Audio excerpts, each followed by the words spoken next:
Welcome to Pirate Living Podcast. We're your hosts, Karan and Kristen. On this podcast, we are highlighting ordinary people living extraordinary lives. These are pirates who take small, bold actions daily to create social change. Pirate life is all about rebelling and breaking the rules for good. Creating lasting social change starts by first breaking our inner rules. After all, the hardest rules to break are your own. The pirates we highlight have dedicated themselves to creating good trouble. Today, we are talking with Pamela Luk, the founder of Ember Ace, an athletic wear brand for plus-size kids. Growing up and playing sports, Pam learned firsthand the importance of finding activewear that fits. Not having activewear that fits is one of the main reasons kids quit sports. So Pam launched Ember Ace exclusively for plus-size kids with a focus on comfort and performance. Pam's career has spanned the federal, commercial, and nonprofit sectors where she worked in project management and IT consulting. And she holds an international business and economics degree from SUNY Brockport. Pam lives in San Francisco Bay Area with her husband, daughter, and 2 dogs. And we're happy to have you here with us today. Thank you so much. I'm excited to be here. So yeah, we'd love for you to start by sharing your journey with us and how it led you to where you are today. So that can start from as young or as recent as you want.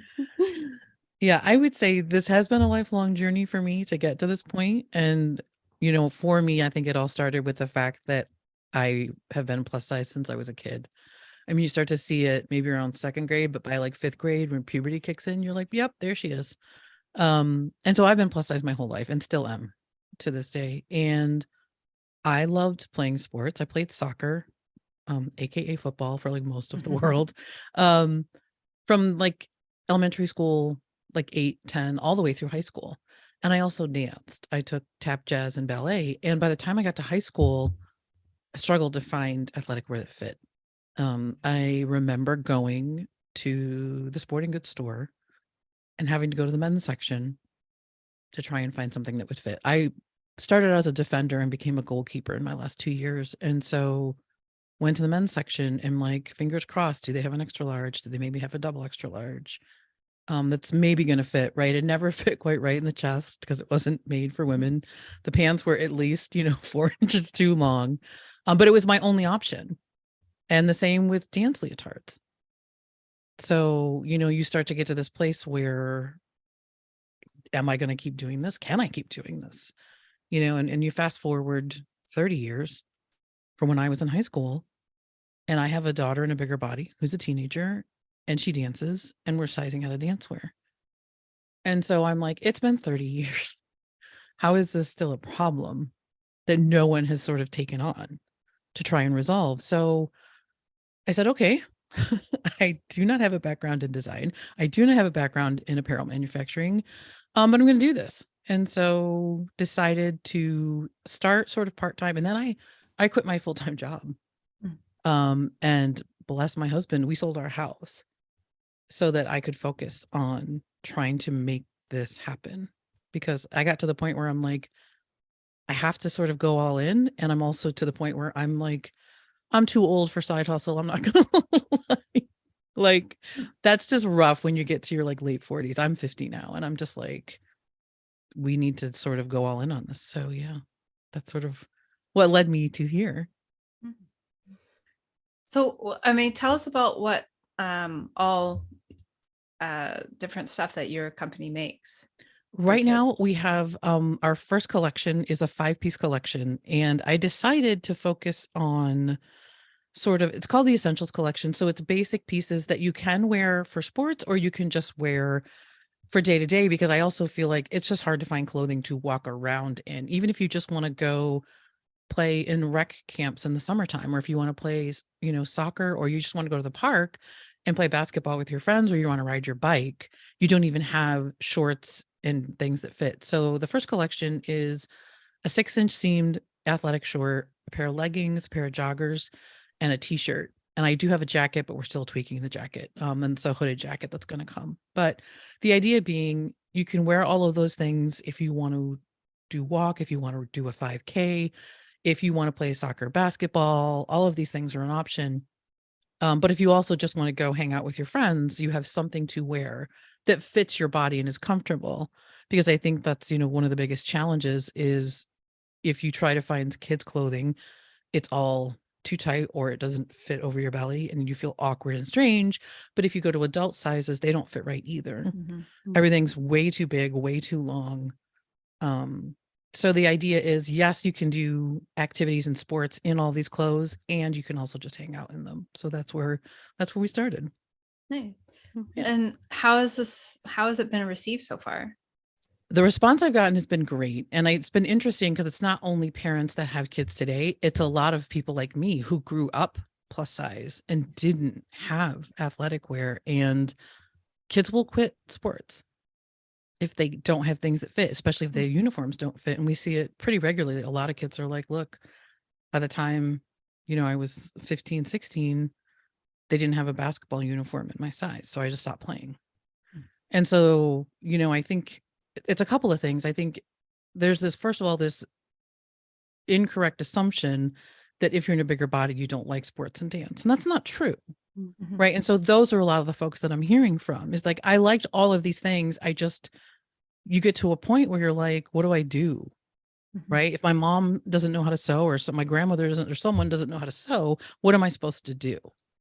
And so it's been great to hear from people that are excited, not only because they have kids today, but people are just like, I just wish you'd been around 20 years ago. Right. And just hearing from those folks has been nice as well. Yeah.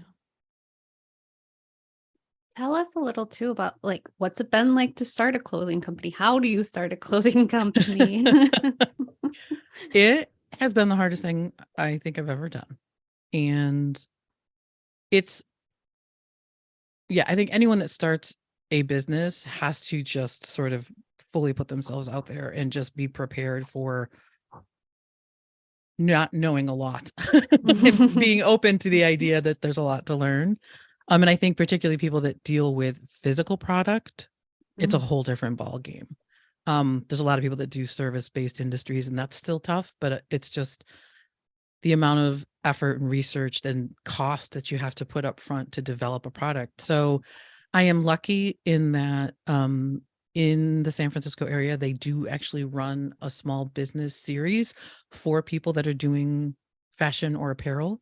So I took a series of classes here at the Entrepreneurship Center, the Renaissance Entrepreneurship Center. And that was just a great starting point, because I didn't even have like an understanding of all the moving pieces in the industry. Like, what are all those sort of pieces of the puzzle, and sort of building out that view, and also just learning all of the vocabulary, because every industry has its own sort of words and terms that you have to learn.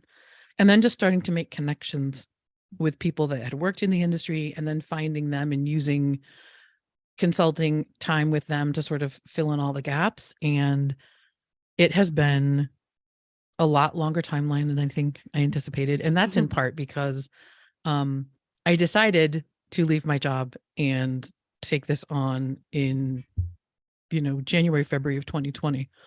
And we all know what happened in March of 2020. So it's really been sort of an exercise in learning how to overcome a tremendous amount of delays and obstacles and surprises. And I think one of the biggest pieces is really just when you're trying to do something that other people haven't done before. I think I underestimated how long and hard that road would be. But I think part of it is like, can you just find a way to keep taking a step forward and making small progress, and looking at your wins, and maybe not looking so much at the delays. But it's definitely been, it's been rough, but it's something obviously I'm passionate about. And I think that's the other piece of this is, if I cared less about doing this and the importance of it, I probably would have given up a year ago, to be honest. But because I do believe so much in what I'm doing, and I do want to see these kids taken care of, you just sort of keep getting up and say, okay, maybe I'll go sit and cry in the corner for a minute and get some sleep tonight and start again tomorrow. Yeah. Yeah. Yeah. I mean, as someone that started a service-based business, during COVID. I hear you on a lot of that. And like you said, I have invested in like courses and things like that. I don't have a lot of startup costs, and I can't imagine just the financial struggles that I've had since quitting my job in 2020 to now. I can't imagine then the output that you must have had to put in as well in order to get all this stuff created, and even just to get that first collection. Yeah. And I'm not going to lie, it's not a small amount of money. And I think that's usually one of the biggest hurdles for so many people to get over, is just the financial hit that you take trying to pay for development, and just paying for, I had to order sample fabric because it's tough to know when you're looking at something on a computer screen, even though they give you the breakdown of what the fabric is and what the weight is and what the threads are and what the content is, till you have it in your hand. It's really tough to sort of know. So I went through so many rounds of sampling, and then, you find a fabric and they're like, oh, sorry, that one's been discontinued. I'm like, okay. So yeah, it's definitely not easy. And I can see where a lot of folks wouldn't have the funds to do it. And it's also difficult, I think, until you get to a certain point as a business to sort of access seed money or grant money or things of that nature. You sort of have to, I see a lot of things where they're like, once you have like $10,000 worth of sales, I'm like, okay, that's a little ways off, for us. So yeah, I think I have privilege because I've worked for so many years as a technical project manager, and we had funds that we could access, and not a lot of people do that. So I'm lucky, but it's also been tough. And, continuing to have conversations with my husband about, how much runway do we think we need before we're going to start to see sales. And so it's a lot of, you never really feel like, how close you are to that sort of where you are on that climb, right? Am I close to that point where we're going to come down the other side and things are going to start moving sort of more quickly? Or is it, we have another 3, 6, 9 months of climbing? It's hard to know. It's hard to know. Yes, someone that's decided to make children's books and isn't an illustrator myself, so I have to put money toward them. I get that. It's like I have one more book I know I want to get out, and I'm like, when do I dare? Do I dare pay for the next illustrations, or do I wait until more money's come in? So I understand that feeling. Yeah. And it was one of the things that held me back for a while. I've had this idea, but I'm like, you don't know fashion design, you don't know apparel, and you don't know how to sew. I couldn't be much more of a worse choice for sort of taking this on. And I do regret not learning from my mother who sews. So if I could go back, I would it's the one thing I'm like, tell 12-year-old Pam to learn how to sew. So I, to your point, have to bring in pattern makers and sewists to handle all of these pieces, whereas a lot of businesses would handle a lot of that themselves. So my costs have been high from the start. But at some point, you have to stop waiting for somebody else to solve it. And if it's not going to get solved and I'm that committed to it, then I'm going to do it. And it's probably not going to be maybe the most efficient path, but I waited for 30 years for somebody to take it on. And so at this point, it's like, let's go. And what was the kind of the pivot or that moment that made you decide to quit your job and to go all in? Was there something that happened, or what was that made you finally go all in? I think it's never any one thing. I feel like it's a combination of things. I think it's I'm going to be honest. I find that, like a lot of women, as I get older, start caring more about the impact that I'm having in the work that I do. And I think that, that's maybe something that's a little bit of a luxury, because I feel like when I was younger, I had student debt to pay off, right? I'm trying to save a down payment for a house, and then you have young kids. And so when all of those things were maybe more of my focus when I first graduated from college, and that's not necessarily the wrong focus. That's sort of what a lot of folks do. And I completely understand it. I did it myself, right? Pay off some debt, let's try to save for a home, then you have a young kid and you're like in it for like I don't know, you come up for air at like 5 when they start school, and then you kind of make it through the elementary years. And so a lot of it was I felt like I'd sort of handled a lot of that life stuff earlier in my career, and I had a child that was older. And so you sort of get this opportunity to sort of reflect a little bit on where you are and what you want to do. And like I said, I also don't have necessarily the mental bandwidth and energy level to do a full nighttime 9 to 5 and to tackle this. And I also read Rachel Rogers' book, and she talks about, and the name of it just escapes me, but she talks about a lot of people say they tried with their business, but it's like, did you really? Right? At some point in your business journey, there's probably going to come a point where you have to make a financial commitment that is completely outside of your comfort zone. Because up until that point, you've sort of been, it's like playing house. I've been playing small business, right? Doing it on the side. The stakes are fairly low. I can say that I'm starting this thing, but I'm also, if it fails, then I haven't really, I've still got my job and I haven't really sort of, but at the same time, you haven't really committed to that idea and to that effort. And so for me, it's almost like it flips a switch in your brain when you make that level of a commitment. And for me, that first one was to leave my full-time job. Because if I believe that this is important, and if I believe this is something that I can deliver, where's the commitment coming from me? Right? Been there. Right? So you're like, everybody else will think I'm a little crazy, and that's okay. You don't have to get it. But it was an important piece for me to sort of flip that switch and go, I am all in on this. Yeah, I was working childcare in the middle of COVID, knowing I needed to quit, but also being so securely in my position because we had some people, I'm watching people get laid off. And I knew for like a year that I wanted to move forward. So this was a decision I made long before then. And I started to question, I'm like, do I quit? Like almost half my coworkers either got laid off or chose on their own to take the time, and we're on a skeleton crew. Do I quit? And I really struggled with that for a long time. And then eventually was like, you know what? I have to, for me. And if I don't make this decision for myself, then I'm letting something slide that I, for a long time, have needed to do for myself, to say, like, I believe in me and I can do this thing that I want to do, even if everybody thinks I'm crazy because I don't have a job lined up after this.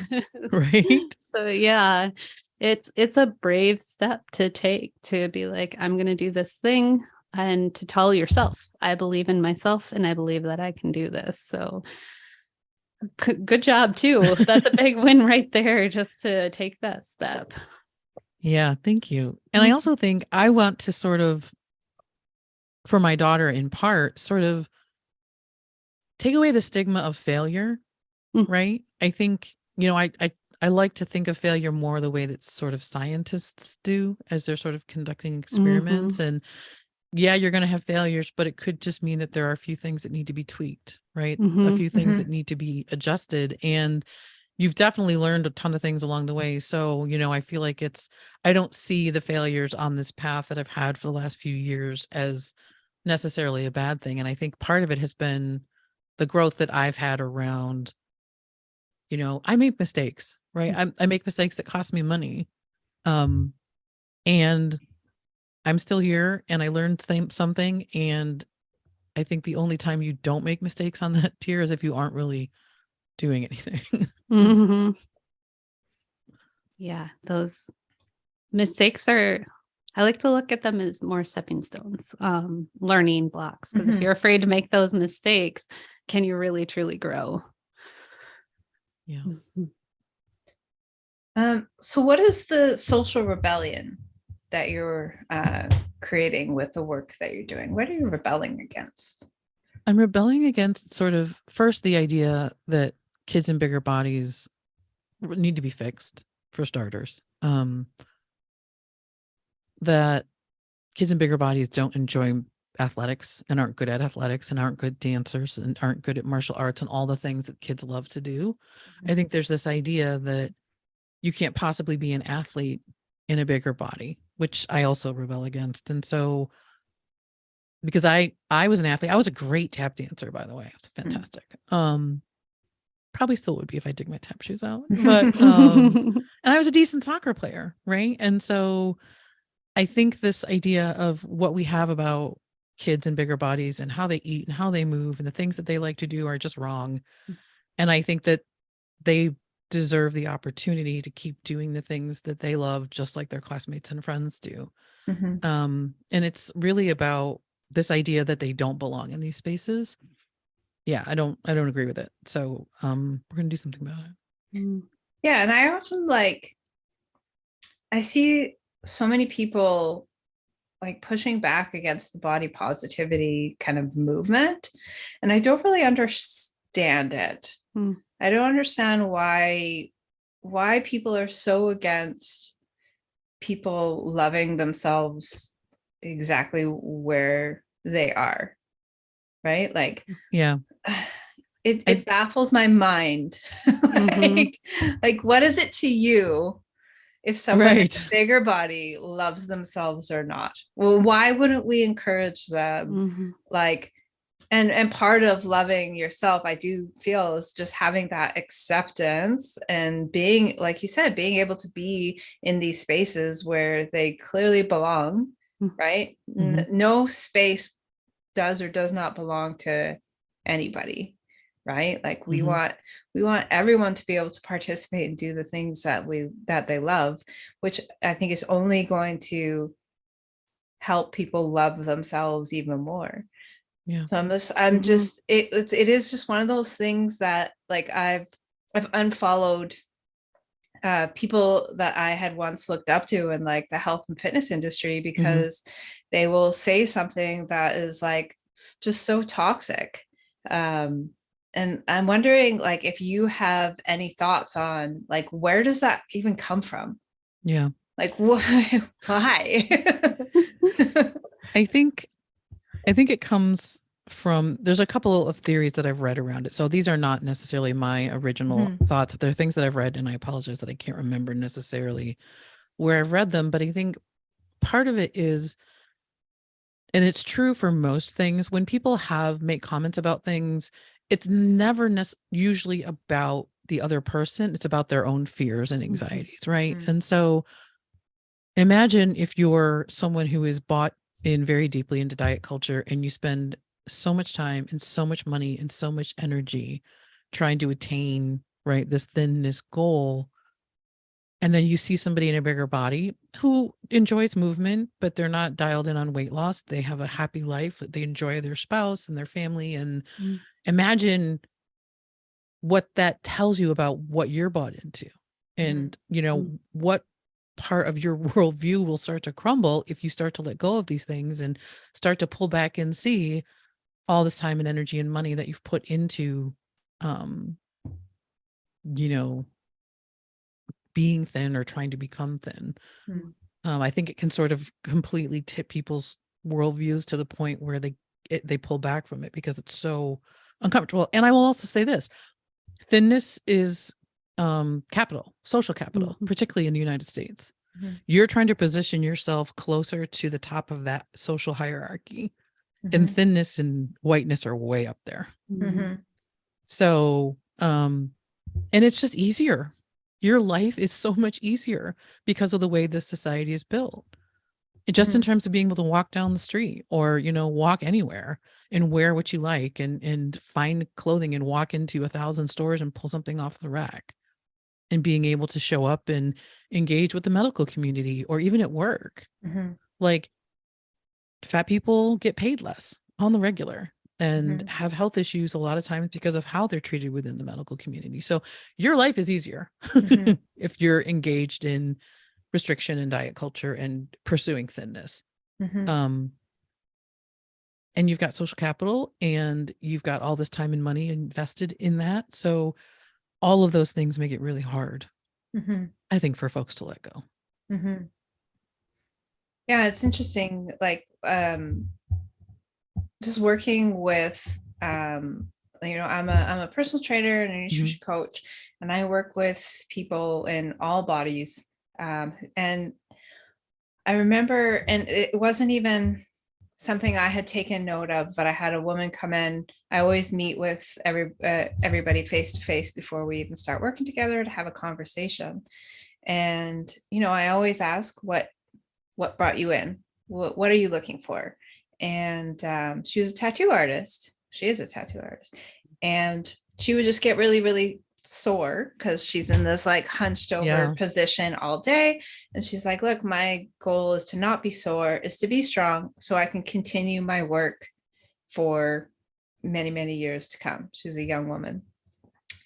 I'm like, cool, let's do that. Didn't think anything of it. And she made a post on Instagram later that day about how she met with a personal trainer and that she was excited to start getting to work. And that was the first trainer that she had met that didn't just automatically assume that she was there to lose weight, that actually asked her what her goals are and what does she want out of the process, rather than assuming she was there for weight loss. And so I see it permeate into my realm of like health and fitness and even nutrition. A lot of people come to me and then they're worried that I'm going to push like that diet culture onto them. And it's such a pervasive diet culture, is so pervasive in the greater culture of our world that like it is challenging in my realm to like separate from that and to not assume that people are just there for nutrition or fitness to lose weight, that people want to get stronger. They want to feel good in their bodies and whatever that means to them. They want to get out of pain. They want to feel strong.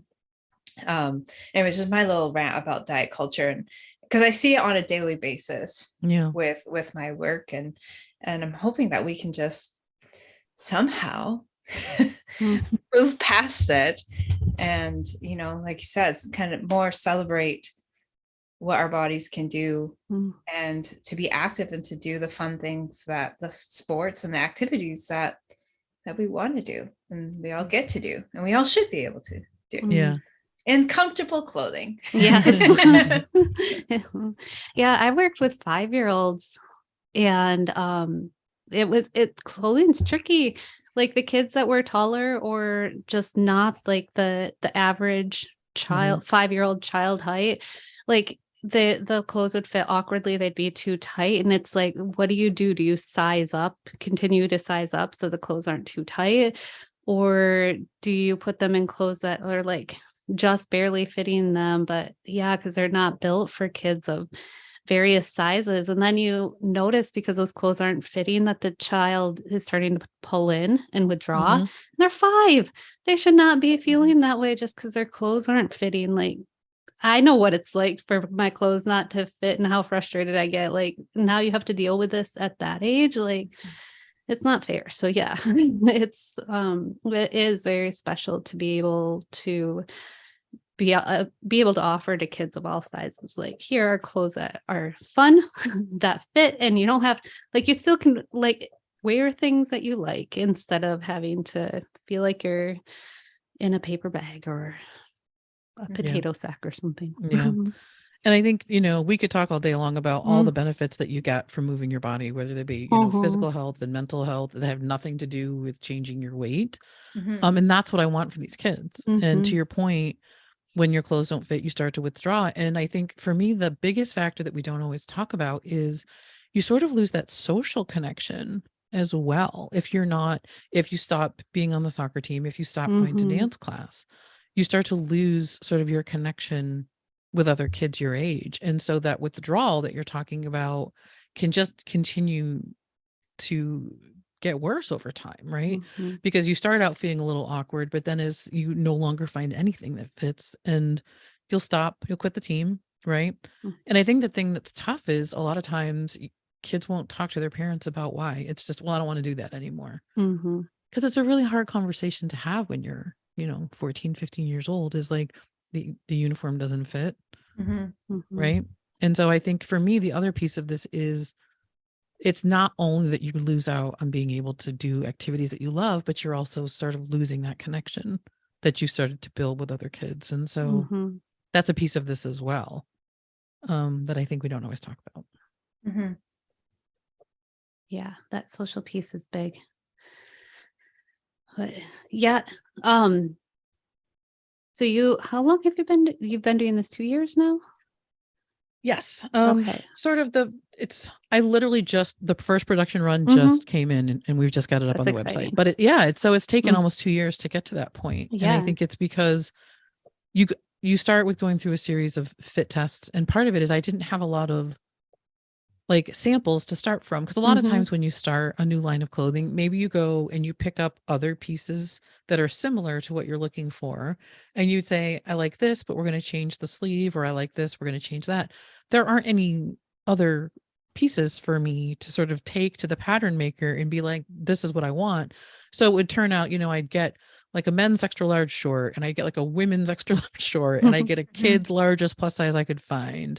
And then like, okay, between these three, let's talk about what we want the fit to be like. And so then you make a sample, and then you have a kid try it on, and then you make adjustments and things like that. And sort of the other pieces that I somehow was very silly and didn't think about.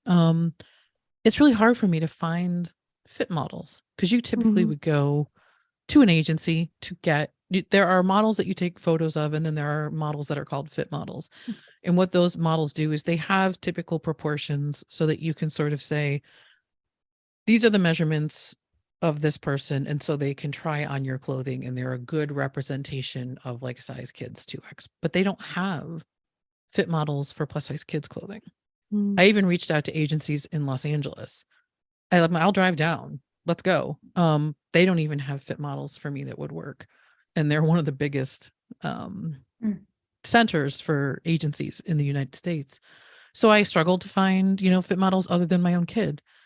And over 2 years, by the way, kids grow, in case anybody was wondering. Yeah. A lot.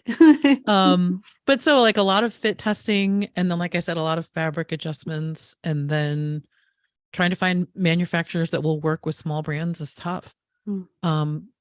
I'm sort of an unknown entity, and I don't want to make thousands of a thing. And so is it worth their time to sort of take on, in the hopes that maybe I'm going to grow and be a bigger partner? But there's not many manufacturers that will even give small brands the time of day. So it can take a while even to, get through all of those pieces, and then to find someone that will work with you. So with the fit models, well, have you, too many questions came into my head at once. So you have the collection out, and is it for sale currently? It is. Yeah. Okay.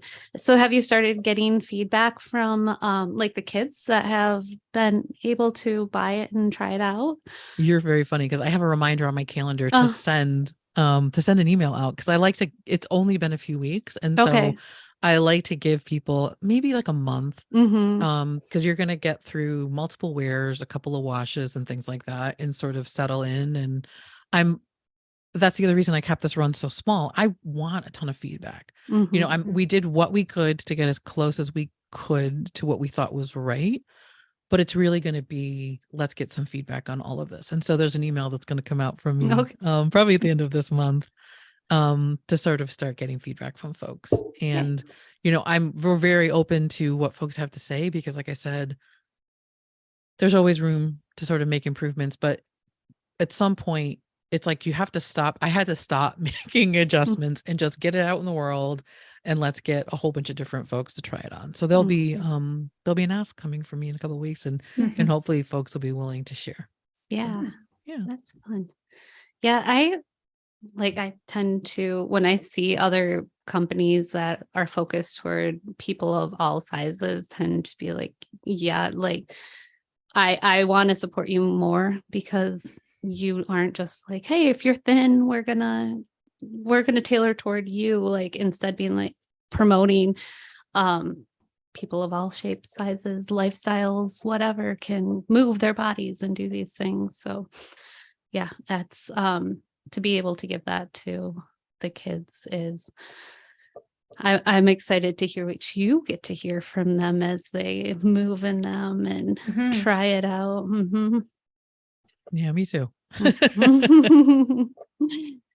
Yeah. Karan, do you have a question?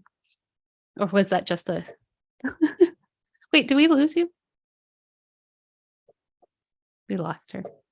Sometimes her mic switches on us. I think There she is. I'm back. I think. See, not just Wi-Fi pausing on us, it's mics too. Yeah. This is what happens when you buy a $300 computer off of Groupon. Sometimes it works, sometimes it doesn't. The life of a very poor entrepreneur. Look, the struggle is real. It's no joke. It's no joke.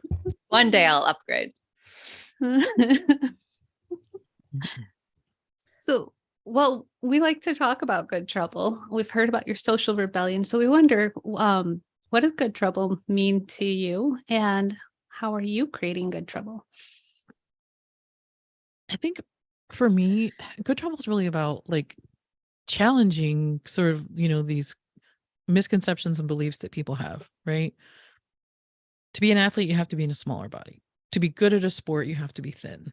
Like that to me is, even if we look at, the new guidelines that were put out, I'm even rebelling and causing good trouble, hopefully, with the American Academy of Pediatrics, right? Who's pushing, guidelines and stuff that I'm not supportive of with around kids and their bodies. And so to me, it's saying your body doesn't need to change, right? For you to be active, and your body doesn't have to get smaller, right? For you to play sports. And so for me, those things are connected. Like the social mission and the Good Trouble are challenging these things that supposedly, esteemed institutions are saying about these kids, and hoping that we can sort of change that view, and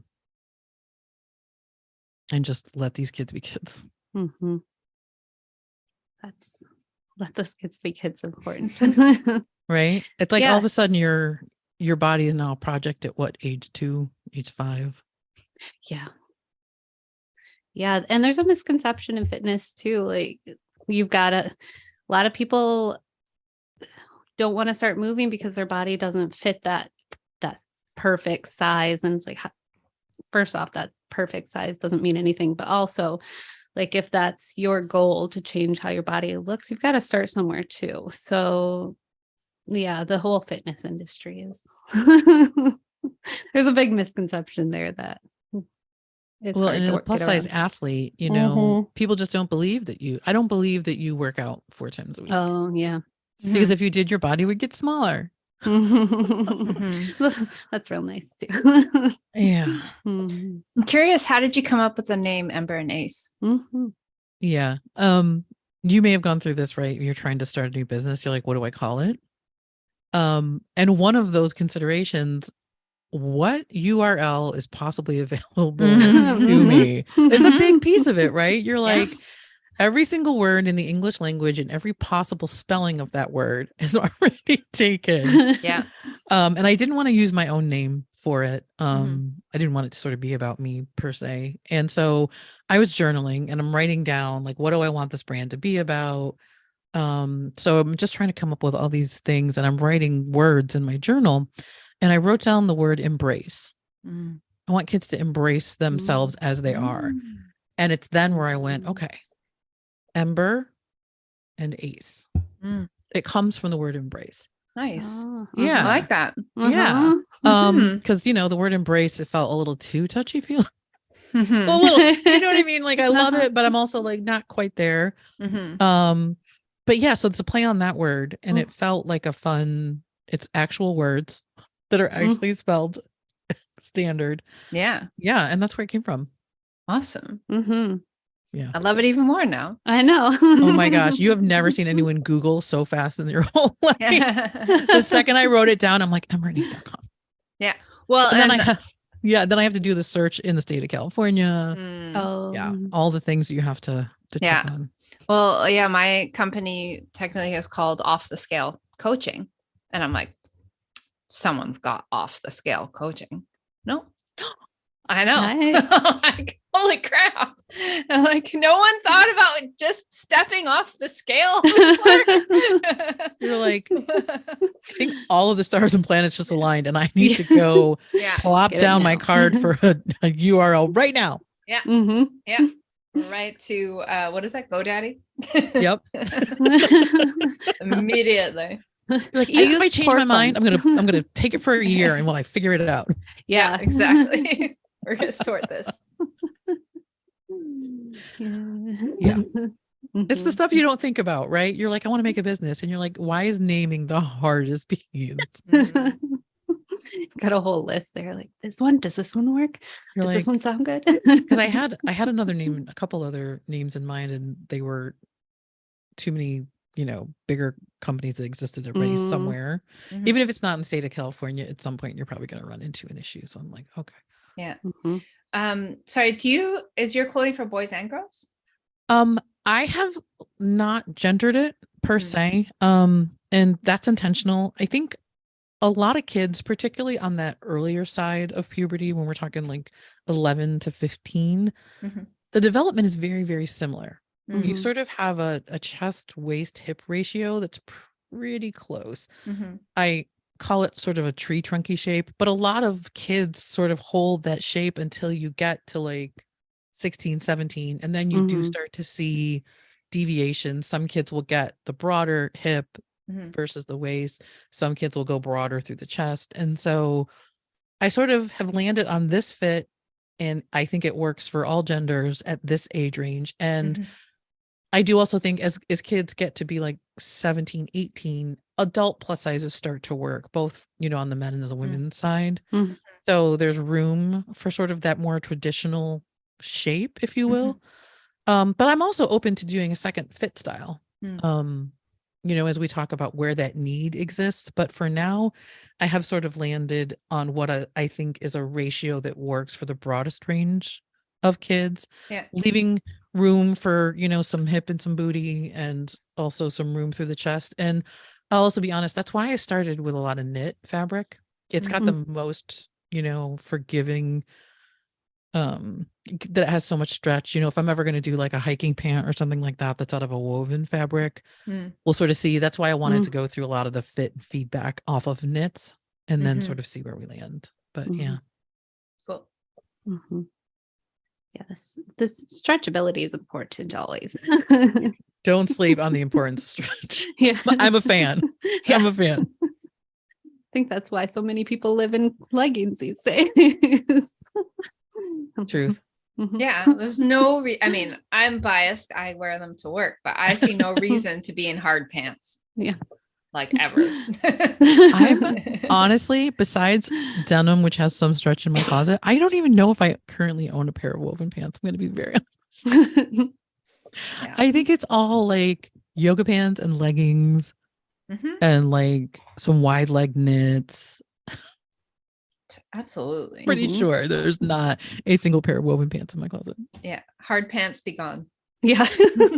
Maybe that's the one nice thing that came out of the pandemic. We're all like, oh no, Yeah. we're done with hard pants. Thanks. Yeah. Yep. If I can't move in these, I'm not wearing them.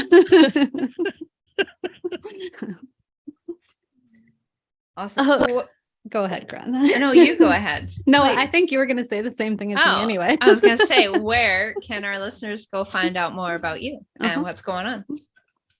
So the best thing to do is to head to emberace.com.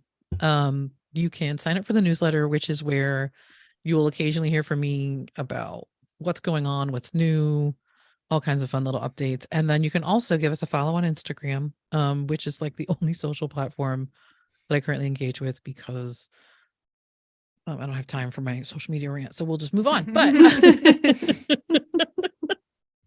definitely, sign up for the newsletter on emberace.com and give us a follow on Instagram. And that's sort of the best way to stay caught up on what's going on. Very cool. Mhm. So yeah, Instagram Ember and Ace. I got lost a second there. There's snow outside. What can I say? I'm just Oh man. So yeah, is there anything that you'd like to say or make sure we touch on before we wrap? I think I just want to say, to plus size kids and their families that there's nothing wrong with your body. Mhm. Please keep doing the things that you love to do. And for everybody else, the best thing you can do for yourself and others is to stop talking about bodies, including your own. Mm-hmm. Mm-hmm. That's a big one, actually. Yeah. Yeah. Because most of the time it's negative. Don't do that. Stop it. Yeah. Well, that and like, I've been in a body that ranges in size drastically, and the unhealthy habits and lifestyle I had to get me to my smallest body size. Yeah, that was the one that was praised.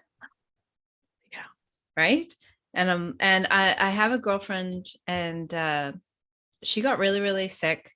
And she didn't tell a lot of people that she was sick, but she lost a lot of weight. Not that she was in a bigger body to begin with, but she dropped a lot of weight being sick. And she would get so upset because people would be like, "Oh, you're looking great. You're like so fit." And like, no, I'm ill. Yeah. I am ill. This is why my body is now smaller. And I think we praise people in these smaller bodies, not understanding necessarily the the the difficulty or the unhealthy ways that we get there, whether it's on purpose or if you're sick and like you have a dramatic weight loss. And so I do really feel like it goes both ways. And I, you know, commenting on people's bodies, you're right, at all, needs to stop. Yeah. And, Full and stop. I hear other trainers do it in the gym, and I'm like, stop talking, shut your mouth, Yeah. because you have no idea what's going on with that person. You have no idea what disordered eating patterns or other things that may be going on with them to get into that smaller body. And I'm speaking from like, personal experience here. Right. Very unhealthy ways that I made my body smaller because I thought that's what I needed to do. And and we talk about this on the podcast all the time about how I completely fucked myself up trying to get down into that smaller body. And it's just so unhealthy and unsustainable, and like not something that I would wish on any other person, that we need to stop commenting either way. That's my little rant, because no, it you're comes up absolutely all right. the time. You're absolutely right. No comments of any type, whether you think it's a compliment or any, just let's all get into the practice of not commenting. Yeah.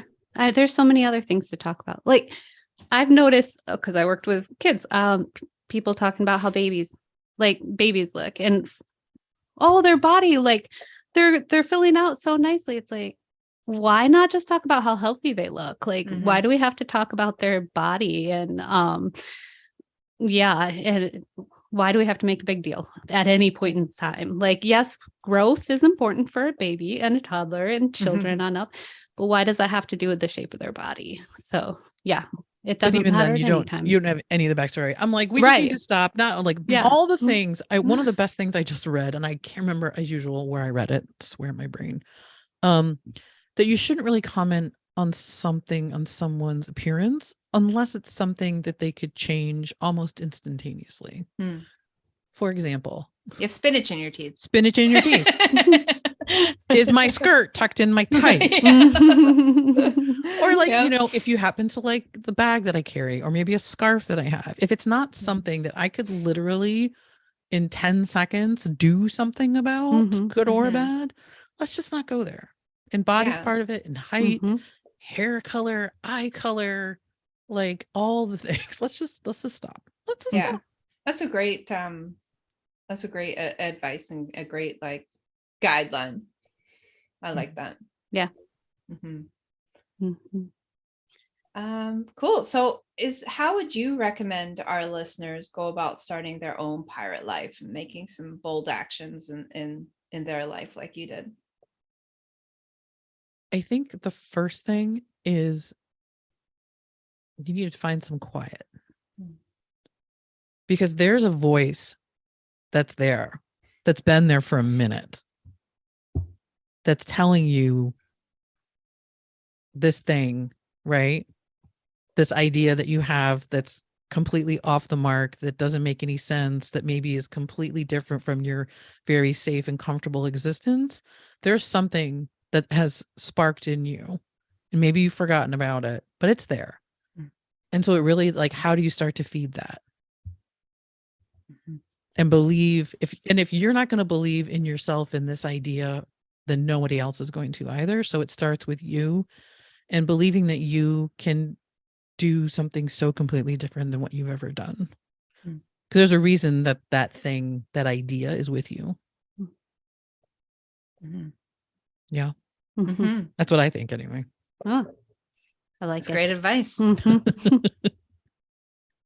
Well, thank you so much for talking with us today. I really enjoyed the conversation. Thank you. I appreciate it. Everyone go check out Ember and Ace. Yes.